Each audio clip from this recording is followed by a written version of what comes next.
Oh God, my kidneys are failing. Quick, I need some water.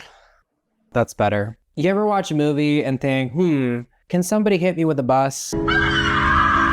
I spent the entire time watching this movie looking like this.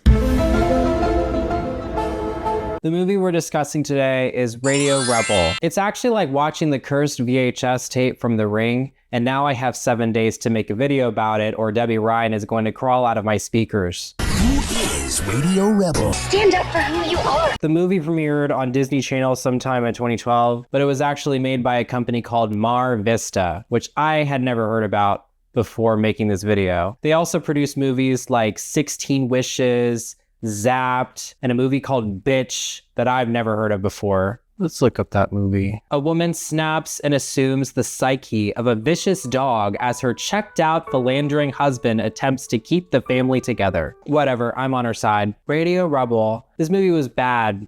It was really, really bad. It's about Debbie Ryan being an anonymous DJ that everyone is obsessed with. And I think the biggest problem with this movie is that I hate everything about it. I'm afraid to show people the real me. But if you don't stick around and watch this video, Debbie Ryan is going to crawl out of your speakers and dance. Or I don't know what Debbie Ryan does. She also sings.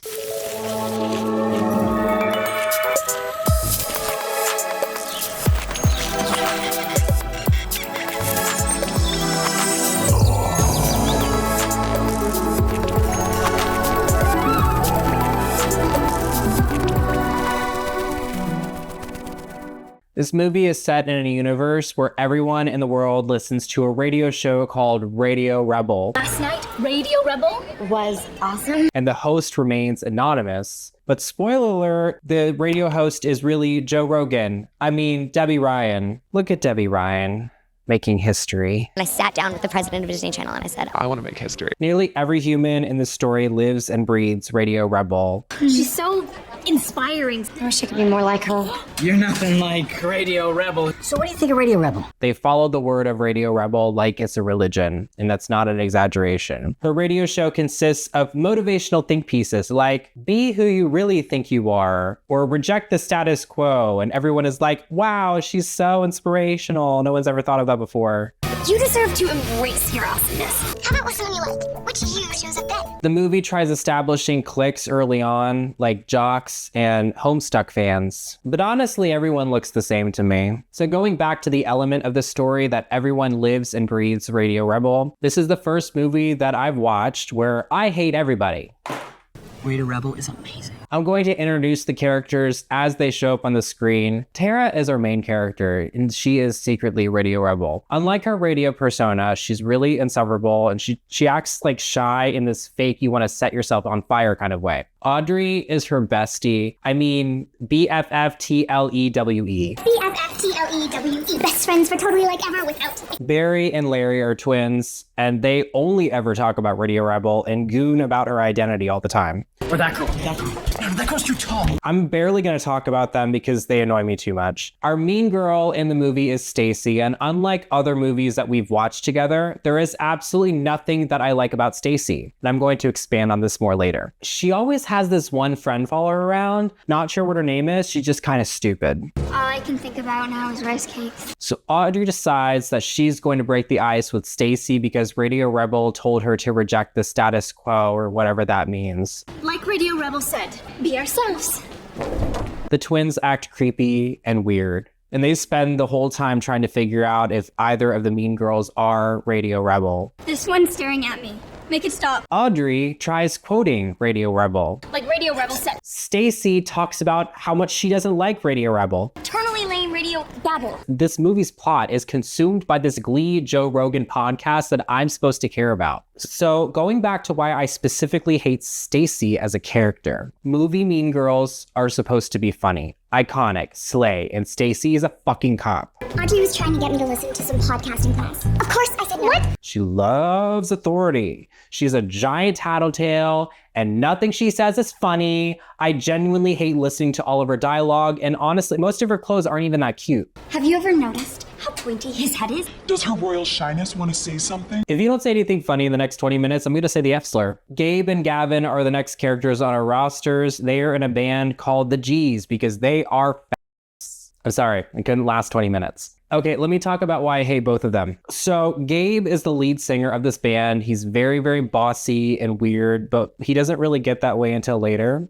Right now, he's just weird. Your stock is on the rise and Stacy's noticing. Gavin is our movie's love interest, and I think the best way I could describe Gavin would be to call him a little piss boy. I bit into a salad at a potluck once, and I discovered that their secret ingredient was uncooked ramen noodles and cashews. And that's what I feel when I see Gavin. Y'all are going to agree with me later, but we're still establishing characters, okay? So Gavin is filming his band friend to do a promo for his band thing or whatever. Stacy says something about them playing at prom, and Gabe entices him to ask her to the prom. Gabe thinks it would be good for their image if he goes out with Stacy because she's popular, except she's a fucking cop, so no, she's not.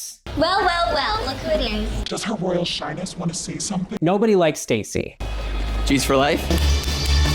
That's the gayest shit that I've ever heard anyone say. Drama class starts and Tara wigs out because she has a crush on Gavin, so she runs away. Audrey gives some really solid advice. You've had a crush on him since like the first Harry Potter movie.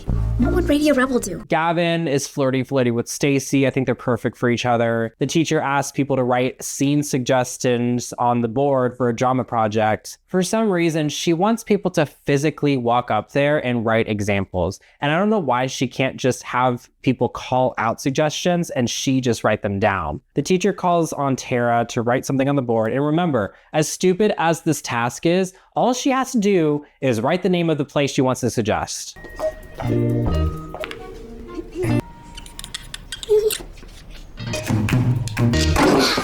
Do you ever meet someone that pretends like they're in a movie all the time? Like someone who acts like they're always in front of a live studio audience? That's Tara. Someone please tell me what the fuck she's doing. I'd probably throw a book at her.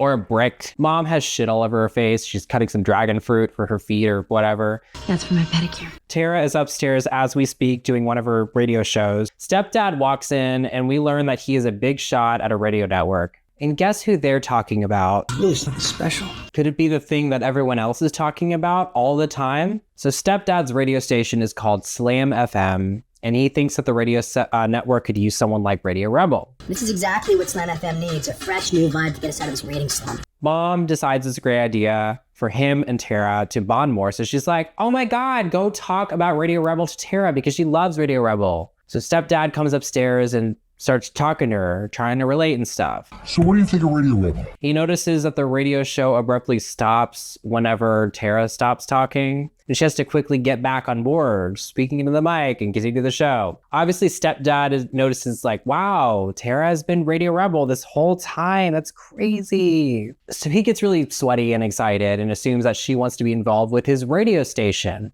In fact, before even asking her, he just tells her that she's going to be on his network. You're hired. She goes along with this, by the way, and like, I don't know. I feel like what she was doing before was working. Like she could just be in her room and do the show whenever she wanted to. Mom eavesdrops on them and gets excited that her daughter is a famous radio star. So that's cool, I guess. At school, Tara finds out that she's partnered with Gavin and Stacy for their drama project. She's clearly not excited about being paired up with Stacy. Tara goes to talk with Gavin and they're talking about music stuff. Except Tara does this thing where she's like, no band talk. No band talk right now, Gav. Her character drives me so insane. Like I want to punt her across a football field. Also, Gavin is taking Stacy to prom, so that's great. The good thing Audrey is there to cheer Tara up. She invited her to come over and listen to Radio Rebel. And we'll listen to Radio Rebel. Tara makes up excuses as to why she can and acts weird. Audrey doesn't understand why she won't come over and listen to Radio Rebel. Like it's so important to her, you know what I mean? And then she's like, you better tell me the truth or I'm gonna scream. Screaming in 3 seconds. Hey, Audrey, I'm gonna radio kick your ass. Audrey is offended and doesn't let this go because she knows something is going up with Tara, but Tara won't tell her what's going on. Stepdad shows Tara the ropes at the radio station and kind of puts her in a weird spot because if she doesn't do a good job, then he could lose his job. There's a lot hinging on this, including my job. Which seems like a really weird expectation to have when clearly he's the one who volunteered her for this. So Tara runs away, hides in the break room where she meets Cammy Q, who will act as Tara's radio helper. When Rob told me you were Radio Rebel, this was my face. Woo! She has a lot of energy, way more energy than Tara. Tara hides behind the refrigerator. Tara? Are you okay? I pray that I never meet anyone as performatively anxious as Tara from Radio Rebel. Cammy Q gives her a little pep talk about how it's normal to be nervous, and that, she shows her the recording studio that she's going to be in, and suddenly everything's fine. I didn't realize that she was literally going to be recording live that day, but she does, and she's totally fine during the whole thing. This is Radio Rebel, live from Slam FM. During the show, she just goes on another tangent about being your true self. Everyone, of course, is tuning in and acting like this is a mantra that they've never heard of before. Everyone also wears red the next day because Radio Rebel told them to. Audrey is still acting weird because Tara won't listen to Radio Rebel with her, which pressures Tara into telling her that she is Radio Rebel. That moment when you find out your BFF TLEWB is a famous... The next day, Tara rehearses her drama class project with Gavin and Stacy. Stacy has declared herself director of this production, and Tara plays a woman disguised as a man who is in love with Gavin's character. Basically, Debby Ryan is in a production of Mulan, and she is definitely not Chinese, so I think we need to cancel her. They're doing this scene, and there's a part where they're supposed to kiss, but Stacy once again starts acting like the fucking police and taco blocks them. Okay. Some of that worked. And to me, I don't know, she's bossy anyways. So why wouldn't she make herself the one to kiss Gavin in this project if the scene had it in there and she had a problem with it? I'd love to try out some more new stuff, to be honest. I got this song. We're back. So in the middle of Stacy interrupting Tara for the 5 millionth time and tells Tara to do the scene really, really far away from Gavin, Gavin is like, hold on, time out. Cut. Tara. And I'm over here I think Gavin's gonna call Stacy the C word. And I got a little excited. I don't know what I was expecting, but I was not expecting Gavin to give a weird monologue about... You listen to Radio Rebel, right? I don't know, to me, not every microscopic thing has to be about this mystery radio woman. So he's like, say what you feel, Tara. Go ahead. Say what you feel. And all she says is that she thinks that the characters shouldn't be far away from each other on stage. Okay. Stacy insists on doing a rehearsal at her house that night because she thinks that that's a terrible fucking idea. But that's when Tara is doing her Radio Rebel show. So she lies and says that Wednesdays are mandatory family dinner night. So whatever, they decide to do it on a different day. Gavin and Stacy leave, but Gavin accidentally drops his band's mix CD, and Tara takes it and decides to play it on Radio Rebel. The song she plays becomes so popular that everyone in class the next day is dancing exactly how teenagers in real life dance to music. The moves displayed here in the scene actively gave me E. coli. I'm still recovering. The principal makes an announcement that no dancing is allowed in class, and that listening to Radio Rebel during school hours will get you suspended. Radio Rebel, I advise you to turn yourself in now. What a buzzkill. Really wanted to listen to Radio Rebel for the 10 millionth time. At lunchtime, Gavin talks to Tara because he assumes that she's the one who gave Radio Rebel his CD to play on the radio. He doesn't think that she's Radio Rebel. That could never happen. And this guy, he just talks more and more how much he loves Radio Rebel and that he always thinks about her. Bro, what do you want? What do you want? I'd be able to recognize her on the street. Radio Rebel is amazing. Gavin isn't a love interest. He's a disinterest. And on behalf of Tara, I am disinterested. And then he just leaves to go eat his applesauce. And I'm just going to say from a story perspective, if the point of this little shit is to have a crush on Tara, why does he only talk about another girl? And I get that Tara is secretly Radio Rebel, but he's a weenie. So now Radio Rebel has gained a lot more attention from the public, and the public really wants to know who this radio DJ is. And this detail is slowly going to be a major element in the movie's conflict, with her being anonymous and all. So Tara sets up a van from the radio station to play music during lunchtime at school in response to the school taking away their music. She's really showing the rebel side of her. So rebellious. Principal Marino sees this as a threat, and she makes it her life's goal to find out who Radio Rebel is so that she could get her expelled. The only other person who is anti-Radio Rebel is Stacy, and she's kissing ass as per usual. I, for one, thought the display at lunch was disgusting. Over at band practice with Gavin and the G's, Gavin interrupts mid-song to talk about how he wants to make music that has more meaning to it, because I guess their current music isn't deep enough for him. Sorry guys, I was thinking. I feel the need to say the F word now. I don't know why you couldn't have waited until the song is over, but Gabe, the guy from earlier, he basically calls him a gay nerd. You don't stop in the middle of a song, man. You want meaningful? Go write a poem. G's for life? He just really, really refuses to hear him out or entertain the idea of changing up their music because his newfound local fame is getting to his head. It's the price of fame, my friend. Which will come up again later. We find out that Radio Rebel got nominated for prom queen, and this turns the school upside down. Because if she wins, she'll be forced to go on stage and accept the crown and possibly get expelled. I don't really get this dilemma though, because couldn't she just not go up on stage if she wins? What's gonna happen if she wins? Who's gonna go up there and accept the crown? Like, show me the giant Glock being held up to your head telling you to go on stage, Tara. Like, I guess we can just pretend that she has absolutely no choice but to reveal her identity if she wins. Later that day, Gavin stops Tara in the hallway to tell her how cute she looks. Just kidding. He informs her that him and his band recorded another demo for Radio Rebel. We got another demo on the way for Radio Rebel. Gabe acts like a dick about it for some reason and starts grilling him about possibly having a crush on Tara, which is really confusing to me because 5 seconds ago, he was kind of praising Gavin about getting Tara to pass their music on to Radio Rebel since her stepdad works at the radio station and all. Friends with the girl's dad runs Slam. I like the way you think, bro. But then he also says that if he was ever into Tara romantically, that it could be bad for business, that he should be hanging out with his fans instead. You're not, like, into her. That would not be good for business. Think of the band, man. And this is really confusing to me because if his intent is to do what's best for the band or whatever, isn't him being romantically involved with her the best thing for the band since her stepdad literally runs the radio station? Like, if it wasn't for her, their music wouldn't have played on the radio station to begin with. 2 + 2 = 7, I guess. Not super plot relevant, but Tara does this radio segment asking people to call in and announce what they were afraid of. I'm afraid of getting cut from the football team. I'm afraid of power outages. And then she starts screaming on the roof. I'm afraid to show people the real me. The violent zoom out effect is an interesting stylistic choice, if you ask me. The next day at school, Principal Marino announces that until Radio Rebel reveals her identity, that prom is canceled. Everyone is suddenly anti-Radio Rebel because they default to blaming her for prom being canceled instead of the principal, who literally was the one who canceled prom. People are even standing outside the radio station with signs like, Radio Rebel stole my prom, and Stop Radio Rebel, smiley face. I think my favorite sign is Up with prom. Yes, Krusty Krab is unfair. Mr. Krabs is in there. Krusty Krab is unfair! Mr. Krabs is in there! Tara starts a radio show and has people calling in to tell her how much she's a fucking asshole for ruining their prom. You disappointed everyone. You didn't care about anyone but yourself? Do you know how many dreams you've crushed? Gavin is one of the callers and he expresses his disappointment to Radio Rebel because he wanted to impress a girl there. Sorry about that. Me too.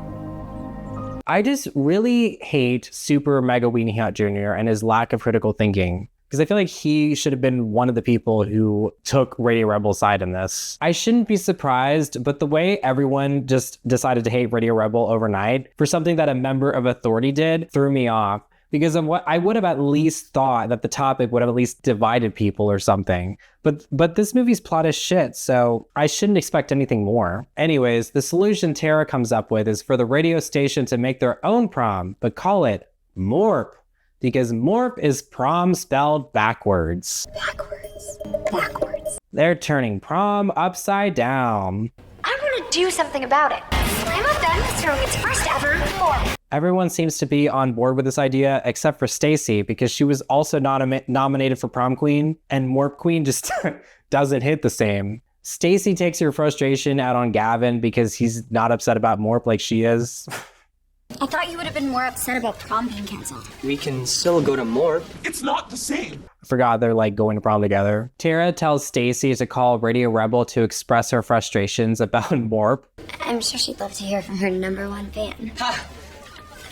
But instead, Stacy drives to Tara's house during the Radio Rebel show and asks Mom where she is. And when she finds out Tara isn't there, she confronts Tara about it because Tara told her that Wednesday nights were mandatory family dinner night. Wednesday's mandatory family dinner. She says that they're having a party tonight and that everyone's invited to it. And if she doesn't come to her party, that, you know, she's going to assume that Tara is in fact Radio Rebel because she's going to be the only one that's not there. People are going to elect her MORP queen This little DJ act is coming to an end. Do you know what you say to that? You say, yeah, Stacy, I lied. It wasn't mandatory family dinner night. I just didn't want to come over your stupid house that night because I hate you with every fiber of my being. And I'm not going to your dumb party. So now Tara has to go to this party. Otherwise, Stacy is going to tell everyone that she is Radio Rebel because that's what she suspects. The problem is that this is going to be in the middle of her show. Big problem, right? Tara solves this problem by having pre-recorded audio bites to be played while she's at the party to make it seem like it's live. This is Radio Rebel coming at you live from... But things get out of hand when the lines are open for people to call in. And I feel like that's super avoidable because she could have just not had a call-in segment that day. And clearly that was going to cause issues regardless. The other MORP queen nominees should get equal airtime, meaning me. Hi, what's your name, Color? You already asked me that. So Tara runs away and takes over the show via phone, but this becomes a weird game of cat and mouse. Like she keeps getting interrupted by guests at the party who were unsuspecting of Tara literally being Radio Rebel. Can you hand me my jacket? I can't get past the fact that someone wouldn't find it strange that Tara is running around, hiding on her phone, and speaking the same time the Radio Rebel does because they're playing the show live at the party. After the party, we get what I thought was going to be an intimate moment with Gavin and Tara because he talks about how nervous he gets on stage. I get nervous before gigs. And I was assuming he's going to say something like, oh, Tara, I just think about you and then I feel better. But then he ruins it. I'm not as alone as I feel. Radio Rebel taught me that. Yeah, I was really constipated yesterday, but then Radio Rebel told me to believe in myself, and I pushed through. Some pizza delivery girl films Tara's mom talking about her daughter being Radio Rebel. She gets caught and gets pizza sauce all over her face. Hi. Great choice. Wait, I'm just not realizing that this is Stacy's friend. All I can think about now is rice cakes. So the next day at school, Stacy locks Tara in the janitor's closet because today is the day that they're supposed to do the performance for the drama thing, and she wants to steal the role that she gave to Tara, which is confusing, but whatever. Before the presentation, Gavin has a little kerfuffle with Gabe because he can't find Tara. Gabe acts really weird and tells him to move on and pay attention to Stacy. Have you guys seen Tara? She's late. Move on already. Pay attention to Stacy. Which feels really out of pocket because she's like in the performance with him. It feels like that's a really valid question to ask. Like, where's Tara? She's literally going to go on stage with me in like 5 minutes. Move on already. And Gavin quits the band. You gonna kick me out of the band?